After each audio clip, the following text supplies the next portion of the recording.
Xamarweyne waa degmo ku taala magaalada Muqdisho ee gobolka Banaadir waxayna leedahay taariikh faac weyn sida ay noo sheegeen dad taariikhda degmada wax badan ka og isla markaana ay jiraan waxyaabo badan oo ay caan ku tahay sidoo kale gudoomiyaha degmada Xamarweyne ayaan weydiiyay inta waaxood oo ay degmada ka kooban tahay degmadan sideeda waxay ka kooban tahay waa 4 waaxyood waa Kacaan Gobolnimo Horseed iyo Hilaac intaas ka kooban tahay degmada Xamarweyne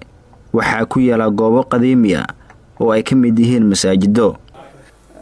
aad u qadiim u yahay masaajido khaarkiisa oo Makka iyo Madiina ku yaalo ayuu ka qadiimsan yahay Makka iyo Madiina masaajido ku yaalo aan xarameenka aan ahayn ayuu ka qadiimsan yahay lamada xaram aan ahayn ana Kacbada iyo Masjid an-Nabawi aan ahayn iyo Masjid al-Qiblatayn aan ahayn ayuu ka qadiimsan yahay marka waxa way anaga si nool soo sheegay way ana aabahayga inta 58 sano imaamka ahay degmadan waxay ahaan jirtay meel habeenkii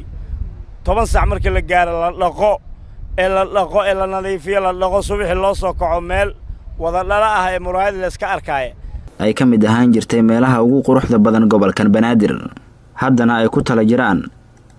ayaa sheegay in degmada in sideedii hore ay ku soo celiyaan isla markaana bilicda degmada ay dib u soo celin doonaan haddana waxa arkaysaa shacabka Soomaaliyeed shacabka degmada shacabka gobolka Banaadir waxaan ka codsanaynaa ninkii qashinka jidka ku arko waa inuu ka qaado ee meel munaasaba ku shubo dalkan annaga iskale annagaana laga rabaa sidaan guryaheena u dhisanayno inaan jidadkana u dhisano dada guryaha ku kaysadeen dadka qurbaha jooga hadda oo kala socdo xaaladda Soomaaliya iyo gobolka Banaadir gaar ahaan Xamarweyne kana shaqeeyaan sidii wadankooda ay u maalgashan lahaayeen hantida ay banaanka ku haystaan ay xamar keensadaan si ay ugu faa'iidaan walaalahoodana ay ugu faa'iideeyaan shaqo abuurna ay u sameeyaan